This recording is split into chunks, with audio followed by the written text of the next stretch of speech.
జై భీమ్ జై భీమ్ రెండో విడత దళిత బంధు నిధులను వెంటనే రెండో విడత దళిత బంధు నిధులను వెంటనే జై భీమ్ జై భీమ్ జోహార్ అంబేద్కర్ జోహార్ జోహార్ అంబేద్కర్ జై భీమ్ జై భీమ్. నమస్తే, ప్రస్తుతం మనం ప్రజావాణిలో ఉన్నాము. ఇక్కడికి దళితులు ఏదైతే గత ప్రభుత్వం ప్రవేశపెట్టినటువంటి దళిత బంధు పైన ఈ ప్రభుత్వము అమలు చేయట్లేదు అని చెప్పి కూడా ఇక్కడ ప్రజావానికి వచ్చి ధర్నా చేస్తున్నటువంటి నేపథ్యం చూస్తున్నాం. మరి కొంతమంది దళితులు ఉన్నారు, వారితో మాట్లాడి మరిన్ని విషయాలు తెలుసుకునే ప్రయత్నం చేద్దాం. చెప్పండి అన్న, ఏంటి మీ ప్రధాన సమస్య?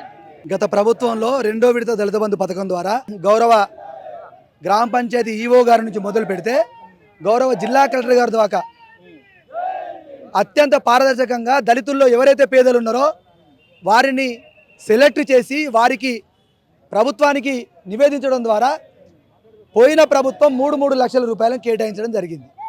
కానీ ఆ డబ్బులను విడుదల చేయకుండా నూతన ప్రభుత్వం ఎన్నికల కోడ్ ఉంది, ఎన్నికల కోడ్ ముగిసేగానే ఖచ్చితంగా మేము వాటిని విడుదల చేస్తామని చెప్పి ఎన్నికల కోడ్ ముగిసి దాదాపు 4 నెలలు కావస్తున్నా కూడా ఇప్పటి వరకు ఏ దళిత బంధు లబ్ధిదారికి ₹1 కూడా జమ చేయలేదు.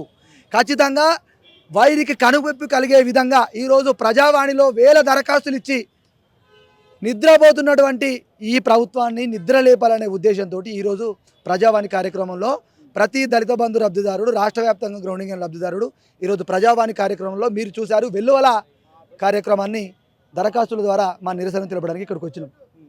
ఎందుకు దళితులు అంటే ముఖ్యమంత్రి గారికి ఇంత చిన్న చూపు? అంటే గతంలో ప్రవేశపెట్టిన పథకాన్ని మరి వీళ్ళు అమలు చేయకూడదనా?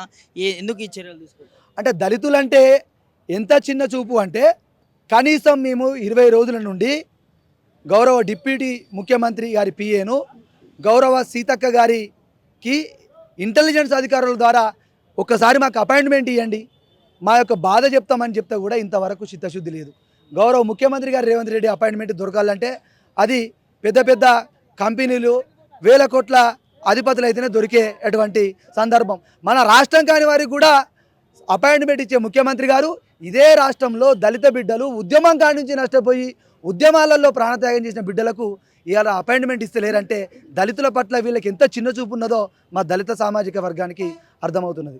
అంటే ఇక్కడ దళిత బంధు వల్ల దళితులకి ఇక్కడ న్యాయం జరుగుతుంది అనుకోవచ్చా? వాళ్ళు స్థిరపడుతున్నారు అనుకోవచ్చా? ఖచ్చితంగా ఏదైతే అనాది కాలం నుండి అణగారిన వర్గాలుగా ఉంటున్నటువంటి దళిత బిడ్డలు బాగుపడాలని గౌరవ మాజీ ముఖ్యమంత్రి గారు 10 లక్షల రూపాయలు దళిత బంధు స్కీమ్ ద్వారా ఇస్తే ఒక కారు కొనుక్కోనో, ఓ షాప్ పెట్టుకోనో, ఇంకా ఏమైనా ఒక ఉపాధి అవకాశాన్ని అందిపుచ్చుకొని దళితులు బాగుపడుతున్న తరుణంలో వీరు కూడా పెట్టారు కదా మేనిఫెస్టోలో 10 లక్షలు కాదు 12 లక్షలు ఇస్తామని. మరి ఎవరు వద్దంటున్నారు అయ్యా? నేను ఎవరైనా 12 లక్షలు ఇవ్వాలంటే వద్దంటున్నా? మీరే చూడండి మీడియా మిత్రులారా, ఇంతవరకు అంబేద్కర్ అభయాస్తం స్కీమ్ కింద ₹1 కేటాయించిందా అంటే కేటాయించినప్పుడే వీళ్ళకు దళితుల మీద చిత్తశుద్ధి ఏందో అర్థమవుతుంది. మాకు కేటాయించిన 3 లక్షలే మాకు ఇవ్వమంటే వాళ్లకు మొద్దు నిద్రపోతున్నారు. ఇంకా అంబేద్కర్ అభయాస్తం ఇక్కడ ఇస్తారు? మీరు మాటల ప్రభుత్వమే తప్ప చేతుల ప్రభుత్వం కాదు. ఈరోజు వివిధ వర్గాలు రోడ్డెక్కుతున్నాయి. దళితులతో పెట్టుకుంటే ఏ ప్రభుత్వం అయినా ఖచ్చితంగా వాళ్లకు కనువిప్పు కలిగే విధంగా మాకు పూలతో స్వాగతం పలుకుడు తెలుసు, చావు డప్పులతో స్వాగతం పలుకుడు కూడా తెలుసు. మేము ఈరోజు వినతి పత్రాలతో వచ్చినాం. రేపు డప్పులతో వచ్చే కార్యక్రమం తీసుకోవాలంటే అది మీ మీదనే ఆధారపడి ఉన్నది. లేదు దళితుల పక్షపాతిగా ప్రభుత్వం చెప్పుకున్న రేవంత్ రెడ్డి గారు మీకే సువర్ణ అవకాశం ఉన్నది దళితుల పక్షపాతం అని. మీకు నిజంగా చిత్తశుద్ధి ఉంటే జిల్లా యంత్రాంగాలకు, జిల్లా కలెక్టర్లకు ఎలక్షన్ కోడ్ ముగిసింది, 3 లక్షలు వాళ్ళ అకౌంట్లో ఉన్నాయి. మీరు వారికి అకౌంట్లో డబ్బులు వేసే విధంగా ఉత్తర్వులు జారీ చేసి మిమ్మల్ని కూడా మీ పాలాభిషేకం చేస్తాం. దళితులకు ఎవరైతే న్యాయం చేస్తారో పాలాభిషేకం చేస్తాం. ఇంకో శోచనీయ అంశం ఏంటంటే గౌరవ మందకృష్ణ మాదిగ గారు రిజర్వేషన్ మీద మాట్లాడుతున్నాం, మేము స్వాగతిస్తున్నాం.